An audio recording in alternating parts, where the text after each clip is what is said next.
कौन हूं मैं? आपके दिमाग में भी यह सवाल कभी न कभी जरूर आया होगा। एक बार भगवान हनुमान से भी किसी राक्षस ने ऐसा ही सवाल किया था, जिसका जवाब भगवान हनुमान ने इतने सुंदर तरीके से दिया, जिससे जानकर आपको भी जीवन के प्रति एक नजरिया मिलेगा। आइए जानते हैं मैं कौन हूँ, सवाल का अद्भुत जवाब। एक बार राक्षसराज रावण के यहाँ हनुमान जी से पूछा गया, ऐ वानर, तू कौन है? क्या है तेरा नाम? तब हनुमान जी बताते हैं कि नाम में क्या रखा है, मैं तो सिर्फ एक राम भक्त हूँ, प्रभु के कार्य के लिए आया हूँ। देखा जाए तो प्रत्येक मनुष्य को यह अवश्य विचार करना चाहिए कि वह कौन है। क्या वह नाम, रूप, देह, इंद्रिय, मन या बुद्धि है, या वह इनसे भी परे है? विचार पूर्वक चिंतन करने पर जो बात समझ में आती है, उसे नीचे उदाहरण के रूप में प्रस्तुत किया जा रहा है। आत्मा, परमात्मा और अपने अस्तित्व के बारे में चिंतन करने पर यह समझ में आता है कि मैं नाम नहीं हूँ। मुझे आज आशुतोष कहते हैं, परंतु जब मैं माँ के गर्भ में था, उस समय इस जीव का नाम आशुतोष नहीं था, यद्यपि उस वक्त भी मैं मौजूद था। घर वालों ने कुछ दिन बाद नामकरण किया। उन्होंने उस समय मेरा नाम आशुतोष न रखकर यदि पारितोष रखा होता तो मैं आज पारितोष कहलाता और अपने आप को पारितोष ही समझता।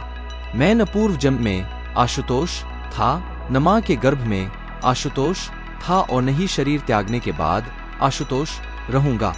यह तो केवल घर वालों ने समाज में मुझे मेरी पहचान के लिए मेरे इस जन्म के शरीर का सांकेतिक नाम रखा। आप कौन हैं? इसका जवाब, इस जन्म का लौकिक नाम जो शरीर को दिया जाता है, वह जब चाहे बदला जा सकता है।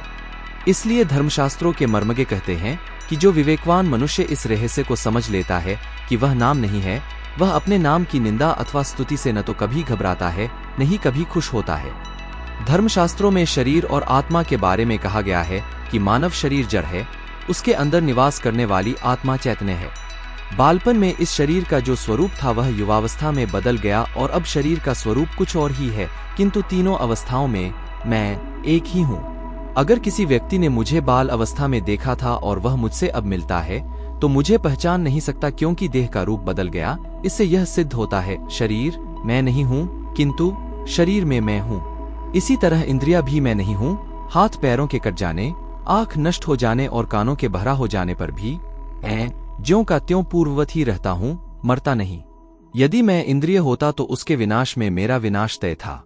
इस प्रकार मैं मन भी नहीं हूँ, मैं बुद्धि भी नहीं हूँ, क्योंकि मन पल प्रतिपल बदलता रहता है और बुद्धि भी क्षय और वृद्धि स्वभाव वाली है। इस प्रकार मैं नाम, रूप, देह, इंद्रिय, मन, बुद्धि नहीं हूँ। अब प्रश्न आता है कि आखिर मैं कौन हूँ? मैं सुख दुख से रहित केवल शुद्ध आनंदमय आत्मा हूँ। यही मैं हूँ, यही मेरा सच्चा स्वरूप है।